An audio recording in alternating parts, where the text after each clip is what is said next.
What's good, everyone? Happy Friday. It's the end of the week and the end of the month. Tomorrow is June 1st. I'm feeling kind of irritated and unhinged today, so this might be a really good show. We are closing out our first week of this 3-week live streaming series of Bravo and Blaze with Jenny Blaze. We've only talked about Vanderpump Rules and the Valley so far this week, and we're still not done. I listened to Give Them Prison Mike. Give Them Lala. Shenanigans, that was juicy. And Jax and Jason from the Valley on When Reality Hits with Jax and Brittany. I listened to Disrespectfully. Ariana was on with Katie and Dayna.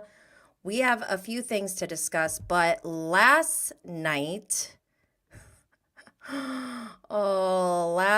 we saw a pretty grotesque and horrific breakup that involved a hug that will haunt me for the rest of my life. This was on Summer House.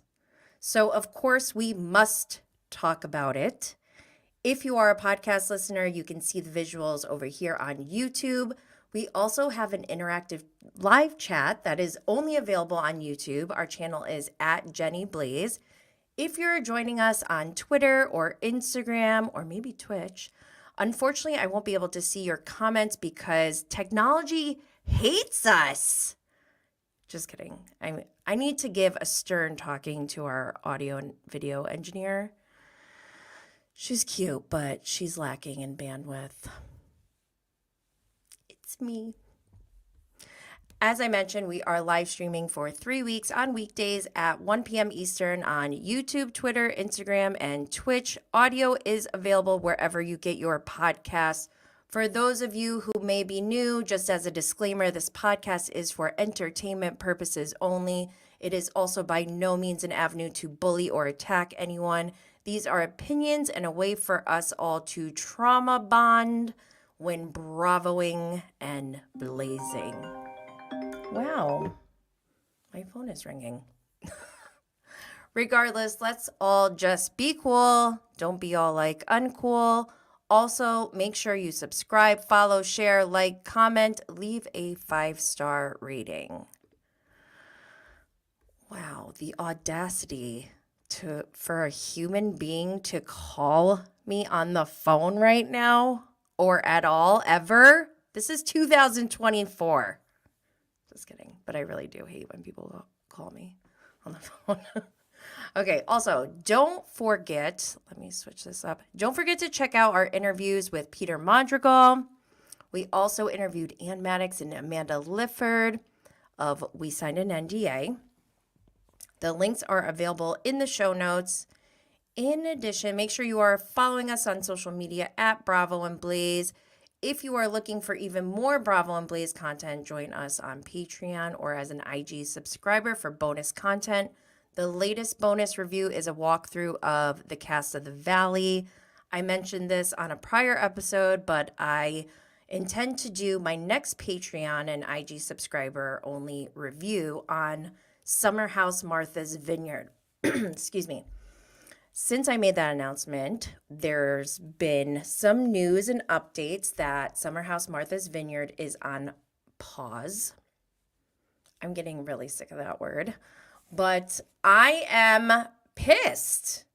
I like this show. I don't know why it's on pause, but I personally blame Natalie and Amir by proxy. They've been saying by proxy on the Valley a lot lately, so now it's in my head. But also, I did have one-on-one interactions with this cast last year in New York City. It was actually after their VOOV event that Jasmine wasn't invited to. And I hadn't even seen the show yet when I met them and hung out with them at 2 places. But my experience aligns with part of what we saw on this season. So that I will save for members only. Make sure you join us. I also want to mention We did a VPR panel with The Real Andy Beverly Hills, Bravo Rex, Martinis with Eddie, and Sebastian. The link is also in the show notes. That was really fun. Everyone had their own strong opinions, but everyone was kind and cordial and no issues. I loved it. I like to watch the drama. I don't like to be in the drama. But let's move on. Okay, so today we're covering the whole VanderValley universe, I guess. What I did since yesterday, because we've been doing this every day now, I listened to Shenanigans with Scheana. That came out today. We also had, actually, I'm going to go back. We also had When Reality Hits with Jax and Brittany. That came out today, and Jason from the Valley was the guest. I also listened to Prison Mike's latest episode that came out on Tuesday, I think, where she allegedly apologized. We'll get to that. And then I listened to Disrespectfully with Katie and Dayna and Ariana. I would say Scheana is probably giving the most out of the podcast this week. So wait, where are my notes? Let me say what's up to Anne and Madeline. Sorry if I said that wrong. I see you in the chat. Okay, let's go to Shenanigans. So Kiki from Talk of Shame was on as the guest, and I love her. I met her in person at BravoCon. We were hanging out, I think the last day, and it was just very chill. Had such a good time. Just felt like very comfortable and good energy. And that's the same night that Taylor Armstrong was there, and we went up like dancing with her, kind of. It was a high energy night, but I was kind of like in a low energy state, but it was a great time. Bravo by Gaze was there. The Zen Blonde was there. Bravo, Ducking Bravo. Kiki, Talk of Shame. Who else was there? I don't want to leave anyone out, but yes, good times. And on this podcast today, Scheana, she's so messy. Oh my gosh. I was driving, by the way, when I was listening, and there should have been a warning on this podcast episode because it could have caused an accident. It was dangerous to listen to. When I heard this part, I was like, whoa. And I tweeted it. On Shenanigans, Scheana said that she didn't know the girl Jax was recently seen with, Paige, before she was a guest on Scheana's podcast. She then goes on to tell a story about her mother and her at a Chargers game when this really hot girl was sitting next to her with this older man. They were talking to each other saying, like, I don't know if they're like father-daughter or dating. And then the girl happened to be Paige. The girl was a guest on Scheana's podcast, and she's like, oh, do you remember me? And she's like, oh, yeah, okay. I don't know why Scheana felt the need to add that in, but apparently I'm assuming that was her father at the game. Her father, turns out, he won a round of golf with Jax at a charity event and told Jax he should meet his daughter. And then they wound up going out, obviously. There's so much to say about this. Number one, call the police if my parent is trying to set me up on a date with a married man on a reality TV show. Something doesn't seem right there. Oh, Lord. Maria Garcia said, hi, but do we believe her?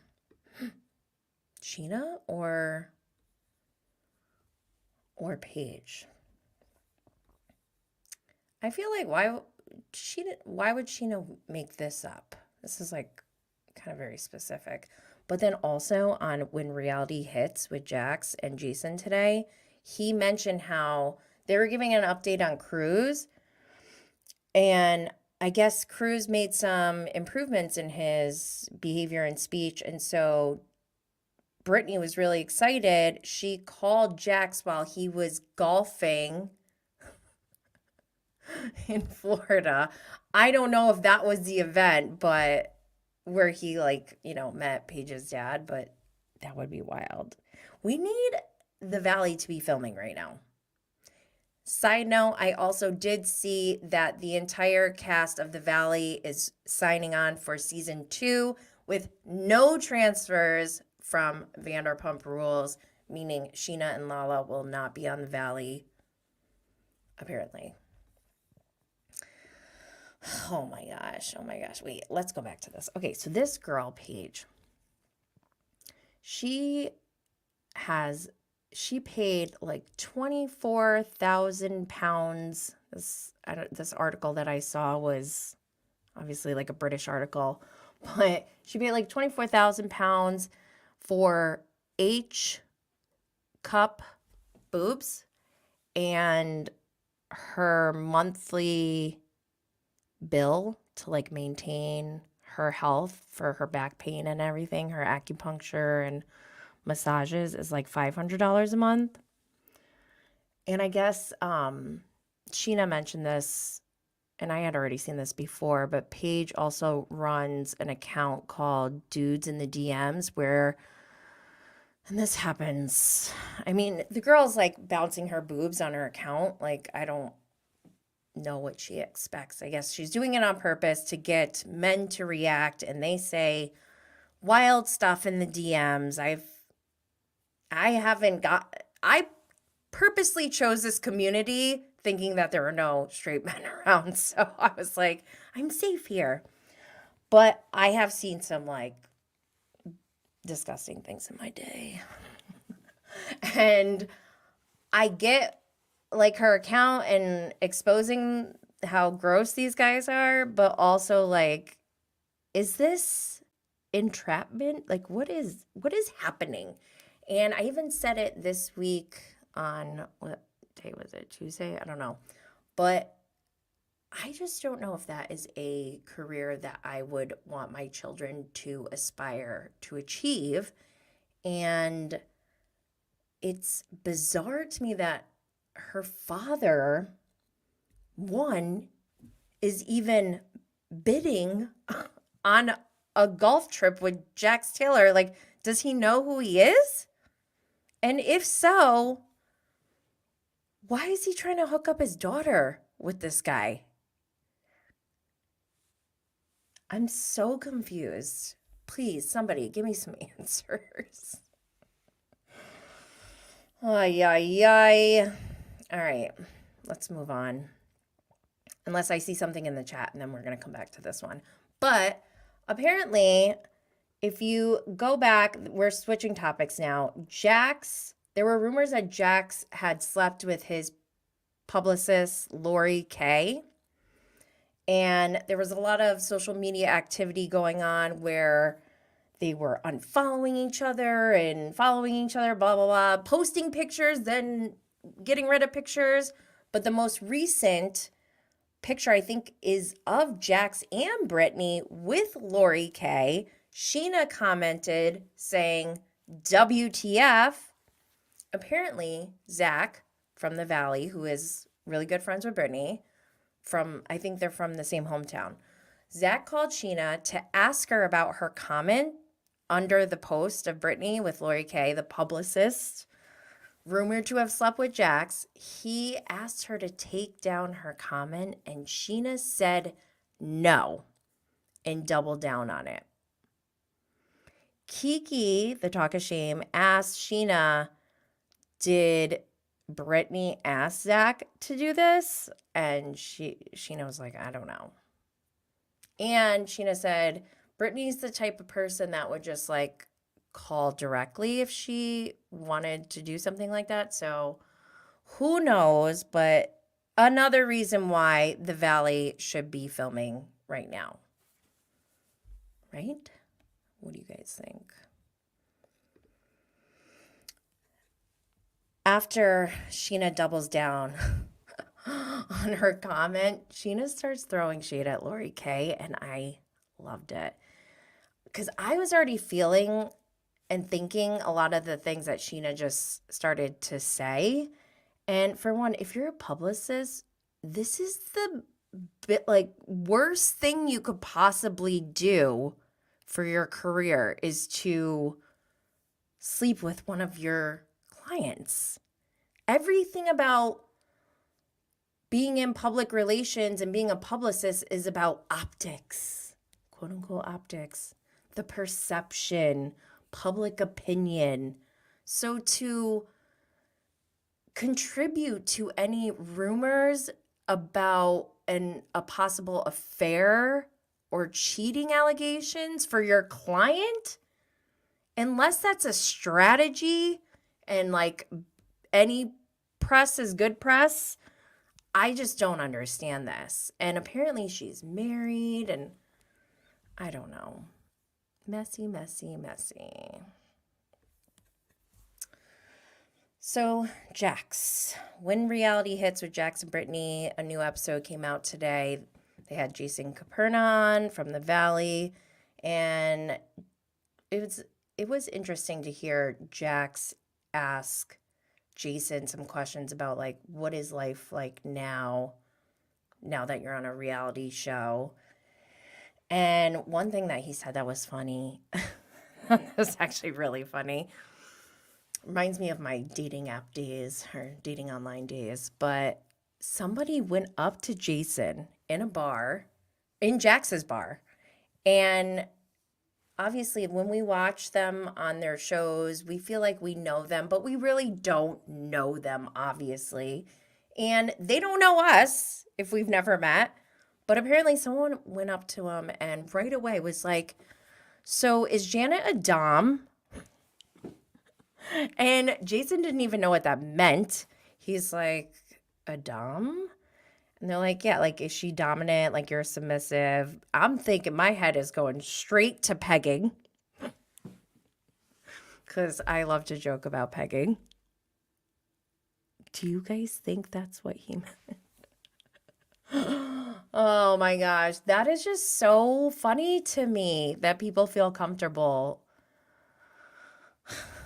asking those types of questions, which actually reminds me, I will give this little tidbit that's going to be included in my Patreon and IG subscriber bonus content. When I was hanging out with the Summer House Martha's Vineyard cast, I asked them, what is the weirdest thing that has happened to you since the show started? And I think it was Alex. He said someone went up to him and was like, your knees look weird.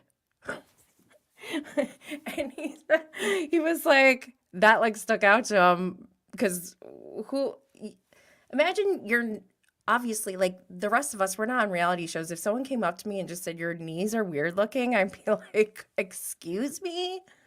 So I can't imagine what other weird things happen when they're just out and about. But is Janet a dom? I bet you she is. I bet you Janet would peg Jason for sure. What else? Oh, yeah. So Jax tweeted this week and said he's not dating anyone. He just, whoever he's been seen with, they're just friends and it was just lunch. But he said if he's dating, he's dating. They're separated. Brittany's allowed to date.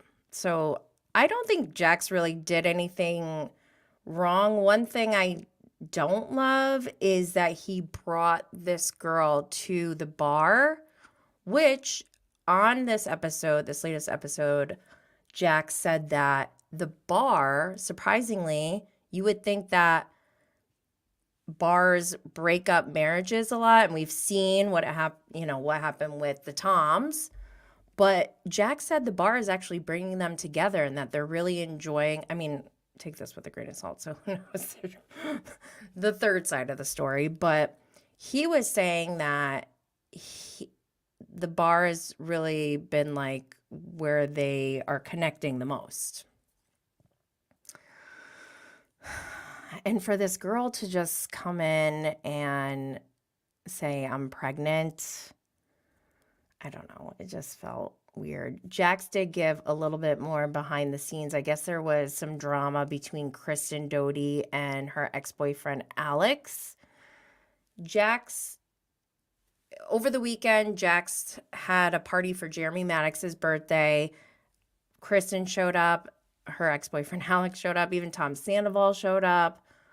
And I guess Kristen was pissed and went off on Jax. Like, why did you invite Alex and la la la. And I don't know. I don't know if the argument was valid or not, but they always got something going on. I feel like these people hang out way too much.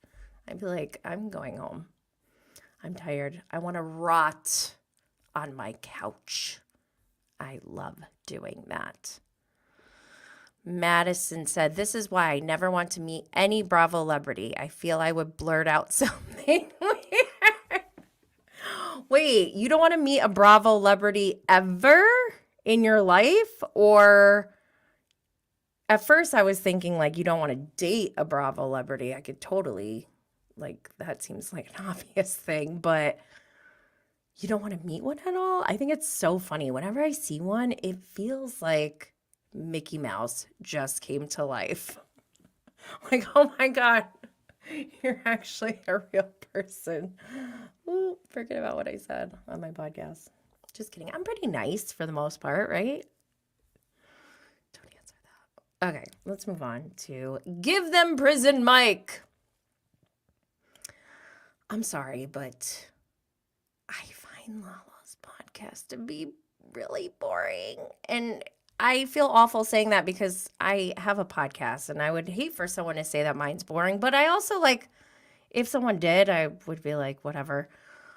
I just don't get what Lala's purpose is. She's always, like, everything feels produced. It feels like there's intention behind her behavior, but then I don't see anything come to fruition. So it's very confusing to me. Like, I don't understand Lala.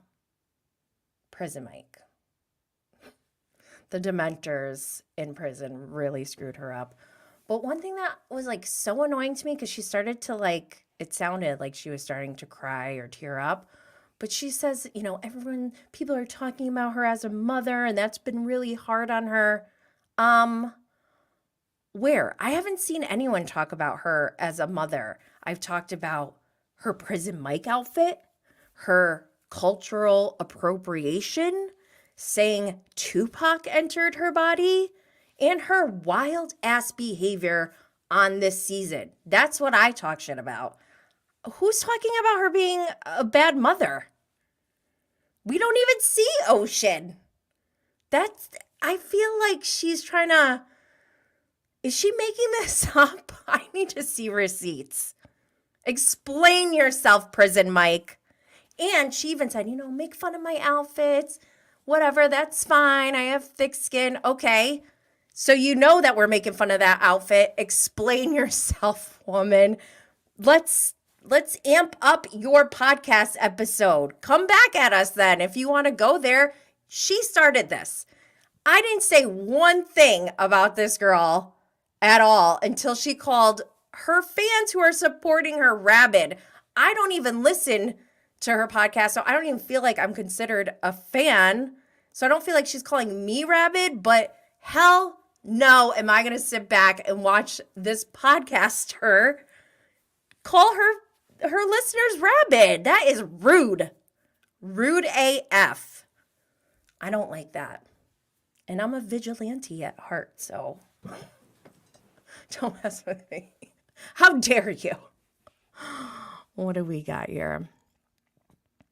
Oh, Madison, she changed her mind. Maybe she would meet Katie. So actually, it's funny that you say that, Madison, because Katie is one of the only Bravo celebs that I was in the same place with, but I could not bring myself to approach her at all, which is so not me. If anyone saw me at BravoCon, they know I will go up to anyone and just be like, hi. So for me not to go up to Katie, I was like, what is wrong with me? I have issues. That's obvious. Tay said, Lauren from Utah needs to chill out. Lauren from 8 Mile, Utah is out of her mind. I don't even know what she apologized for.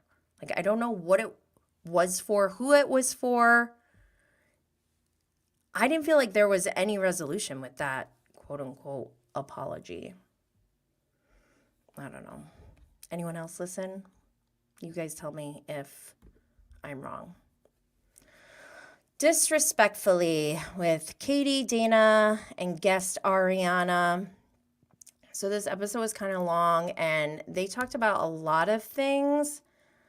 And I feel like this was a podcast episode that's really nice to listen to as you like wind down for the evening before bedtime, because these 3 women feel so calming and like logical and safe that it's just easy listening. Oh my God, someone is daring to call me on the phone again. Twice. In the less than half hour. That's wild. How dare you? Anyways, disrespectfully, they didn't give us much tea as far as the show goes. Ariana gave a little bit more of her state of mind at the reunion. And I remember that day. It was March 16th. And I remember that because I went down to New York City to go see Phaedra Parks from the Traders. She was doing a drag brunch in Hell's Kitchen. And I was just thinking to myself, because obviously Ariana had been in New York at that time doing Chicago. And in my mind, I'm like, damn, she has a show tonight. And then she has to like hop on a plane and go do the reunion and then come right back. I would be exhausted. And that's essentially what she confirmed on the podcast. She's like, it wasn't worth it for her to argue over small things that don't really matter. And that's kind of how I feel a lot these days too. What else for disrespectfully? Is that all of the podcasts? We went through them all? Okay, let's move on then to Summer House. God. Oh my gosh. Okay. Well, for one, this party that West put together, what do they call it? It's like end of the world apocalypse type of Mad Mike? Is that what it's called? Mad Mike? No. I don't know. Mad Max, I think. Whatever. I never saw the movie. But they all looked amazing. I couldn't help but think about the homeowner on this house because the party was insane. They had a fire guy, a guy with fire on his head, which, by the way, like, I wasn't super impressed. I mean, it was cool. It's cool to have like all this fire and stuff like that. But all he did was have this contraption on his head that had different flames on it. So he's just like waving his head around, and then he was just like waving his fire stick around. Like, I want to see juggling. Like, that was cool, I guess. I don't know. But does the homeowner know that these parties are going on? I posted about that. And since then, I found out that the summer house that they used for last year is up for lease at $40,000 a month. Which at first I was like, oh my God, that's insane and outrageous. But then I was like, actually, it's not. That actually sounds right for the Hamptons and Montauk. I have a good friend whose wedding I was in who lives in Montauk all year round. I haven't been out there in years, but even back then, when I used to make the trip from the city to the Hamptons when I was like in my 20s, even then it was it was expensive. So 40,000 actually doesn't seem like that much if you look at how much it would be per person, because people who do summer house shares, they will literally like there'll be like multiple people to one room. I don't get it. I never did that. It wasn't my thing. Anyways, this house is expensive. You know what? This house is for 40,000 a month. Sounds like something Tom Sandoval would rent. Watch. If Tom Sandoval is in this house by himself this summer, don't be surprised. I'd actually watch that show. I think it'd be hilarious. And he has to front all the costs. So any guests he has to pay for any damage they do. It might be fun to watch. I don't know. Okay, Carl and Lindsay, obviously, they are not engaged. They called off the wedding. The finale last night was what everyone's been waiting for all season. For me, the worst part was while they're still at the summer house in the Hamptons and they're having a conversation in the kitchen. Carl asked for a hug. He's like, I just want a hug right now, if that's okay. And Lindsay's like, you could tell from her energy, she's not in a hugging type of mood. But she does it anyways. And he says harder. I almost lost my mind. And then he said, squeeze me, please.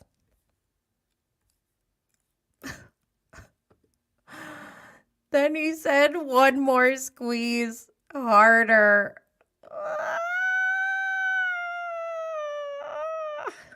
I can't. Lindsay's face, she's like, this face, poor girl. He goes, you used to like my hugs. Oh my God. Oh my God. Oh my God. That was really painful and awful to watch. And I may have nightmares now for the rest of my life. I may never hug again. At least a man. I hugged my kids this morning, so I'm not completely broken. But damn, Carl. How are you going to do this? Oh my gosh. Is this normal behavior? I need to know if anyone dictates and micromanages the way someone should hug them like this. Oh gosh. Okay. I don't even want, there's too much to talk about when it comes to Lindsay and Carl. I will say this, last year, when I heard the news, I really was neutral. I'm like, no, because I was so team Rad House. I was in love with love because of them. I had hopes. I had dreams. I was like, oh my God, the fairy tale does exist. And now we're here. And it's sad. It's really sad. But, I mean, if you look back, this is a good case study. We should all take notes and go back and watch everything because this is a lesson in relationships and just personal growth in general. I feel like Carl, someone said this, I don't know where, but it was so spot on and I had been feeling this anyways, but Carl, I don't think knows what he wants. I don't think he knows who he is. I don't know why he proposed to Lindsay. Maybe he was just trying to make her happy because that's what she wants. I don't know, but I'm glad that they're not together. In the beginning of the season, I started to lean more on Carl's side because I'm like, whoa, Lindsay's like really activated.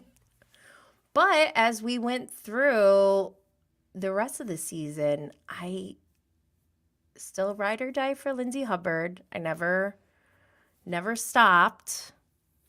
But now I think I'm definitely Team Lindsay in this breakup. And it's sad for me because I was rooting for Carl. And I do feel like Tyra Banks, like I was rooting for you. You're all rooting for you. But like, I can't even do that to Carl because he might get upset and cry or something and need a hug. And Lindsay needs somebody who, I think she might need an older man, someone not her age. I don't know, like, what else about them that she needs, but let's see what you guys think. Lindsay was fed up. Yes, absolutely. And I feel like Lindsay probably knew that this wasn't right, but like everything was planned and they're going along with it. Like, okay, because we're getting married. Tay is Team Carl. For me, he did the right thing calling off the wedding and breaking up. Lindsay is toxic AF. I think he did do the right thing. I just don't think he did it in the right way. Fuzzy Puff thinks Lindsay needs an older man, someone more established, perhaps old money. You know what? I'd like to see Lindsay with a foreign man, like some businessman who doesn't even want any of the spotlight, doesn't care for American television, just wants to have his queen, and it's Lindsay Hubbard. I'm going to manifest that for her. Yes.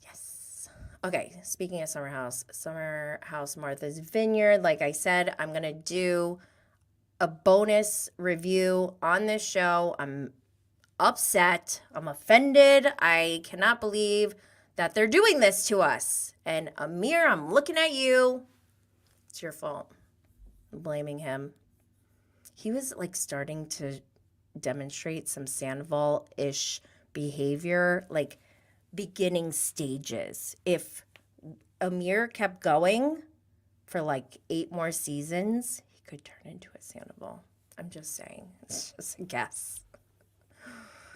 Okay, and speaking of summer in general, I mostly talk about reality TV, but I love pop culture, and I don't know someone who exudes American pop culture more than Nicole Richie. Yeah, you heard me. Nicole Richie is in a movie called Summer Camp that is out in theaters, only in theaters, starting today, May 31st. So make sure you go check it out this weekend. It comes from Roadside Attractions. They just released it today, starring Diane Keaton, Kathy Bates, Eugene Levy, Alfre Woodard, and like I said, Nicole Richie. I can't wait to watch this. I feel like fiction is like a nice break from reality TV, because with reality TV, it's almost like it's not normal entertainment. This is very active. This is like sports. They're real people. They're doing real things in real life at the same time. We can't keep up. It's like quote unquote news. It's a whole different game, whole different lifestyle. So let's see. I think that's all we have for today. But I want to thank you all for joining. Madison said Kathy Bates is queen. I agree. I like her in comedies too.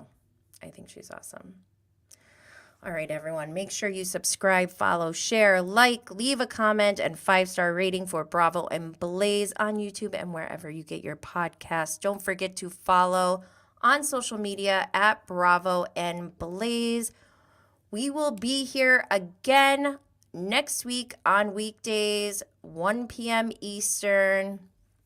Until then, stay lit, y'all.